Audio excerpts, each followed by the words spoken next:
Chapter 34 कृतज्ञ बनो। एक बार दयालु श्रावक सेठ पद्मरुचि ने देखा एक बैल अंतिम सांसें ले रहा है, तो उन्होंने उसे धर्म के 2 बोल सुनाए। बैल ने शांतिपूर्वक प्राण त्यागे और उसी नगर में राजा के यहाँ पुत्र के रूप में जन्मा। एक दिन क्रीड़ा करता हुआ वह राजकुमार उसी स्थान पर पहुंच गया जहां बैल के रूप में उसकी मृत्यु हुई थी।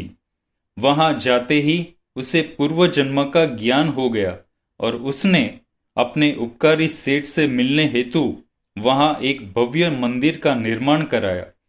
एक दीवार पर उसने ऐसा भावपूर्ण चित्र बनवाया जिसमें एक वृद्ध बैल मरणासन है एवं एक सेठ उसे धर्म के बोल सुना रहा है। एक दिन श्रावक पद्मरुचि सेठ जब वहां आया तो चित्र देखते ही उसे अतीत की स्मृतियां तरोताजा हो गई। उसने चौकीदार से पूछताछ कर सारी हकीकत जान ली। तब चौकीदार उसे राजकुमार के पास ले गया। राजकुमार अहोभाव के साथ कृतज्ञता ज्ञापित करते हुए श्रावक के चरणों में साष्टांग नमस्कार करते हुए बोला, यह सब आपकी देन है, वरना मैं कहां कहां भटक रहा होता। मैं आपका जीवन भर ऋणी रहूंगा, कृतज्ञ बना रहूंगा। ज्ञातव्य है, जैन रामायण के अनुसार पद्मरुचि श्रावक जन्मांतर में दशरथ राजा के पुत्र राम बने और राजकुमार का जीव सुग्रीव बना। पूर्व जन्म के उपकारों के संस्कार वश यहां भी सुग्रीव सदा राम के प्रति कृतज्ञ बनकर सेवा करते रहे। साइलेंट मैसेज यह है, जीवन की खेती में दयामयी उपजाऊ भूमि पर जब कृतज्ञता की फसल लहलहाने लगे तो जानना आत्मोत्थान निकट है। जैन धर्म में कृतज्ञता, दया, संयम जैसे शब्द अहिंसा के आचरण हेतु प्रयुक्त है। जहां भी राग द्वेषमयी प्रवृत्ति है वहां हिंसा का वास सुनिश्चित है।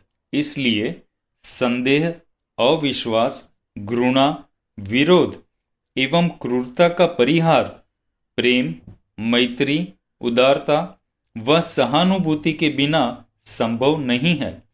कहना यह है, जैन अहिंसा की तत्वमीमांसा प्राणी मात्र को जीने का अधिकार प्रदान करती है, चूंकि अहिंसात्मक आचरण के तले ही जीवन को नियंत्रित व नीतियुक्त रखा जा सकता है। फिर चाहे घर में रहो या दुकान में, जीवन के प्रत्येक क्षण में सद्भाव रहे तो हर प्रवृत्ति में अहिंसा भगवती की प्राप्ति संभव है। एक बार विचार करो, क्या हिंसात्मक कार्यों से विरत होना आसान है? क्या अहिंसा को व्यावहारिक बनाना सुगम है? उग्रता और क्रूरता को उपशमित कैसे रखा जा सकता है?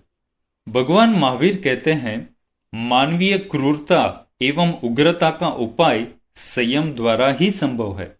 इसी कारण कषाय रहित निर्मल संयम की प्रवृत्ति को धर्म कहा है।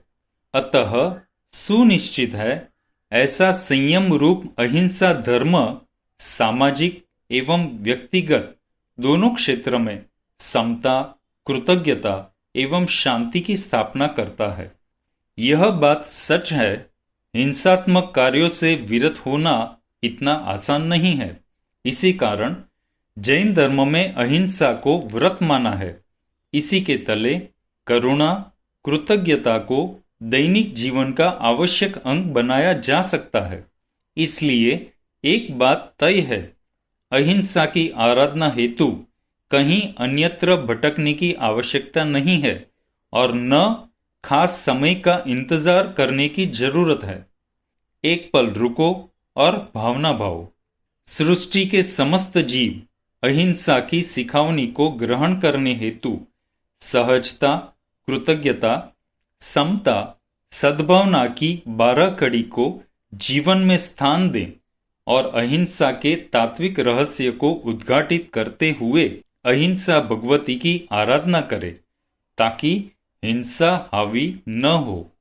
सचमुच अहिंसा भावों की शक्ति है, आत्मा की निर्मलता है और अज्ञान का विनाश है। तभी तो एक गृहस्थ श्रावक भी अहिंसा अणुव्रत के तले अनेक अप्रयोजनभूत एवं व्यर्थ की क्रियाओं से मुक्ति पा लेता है।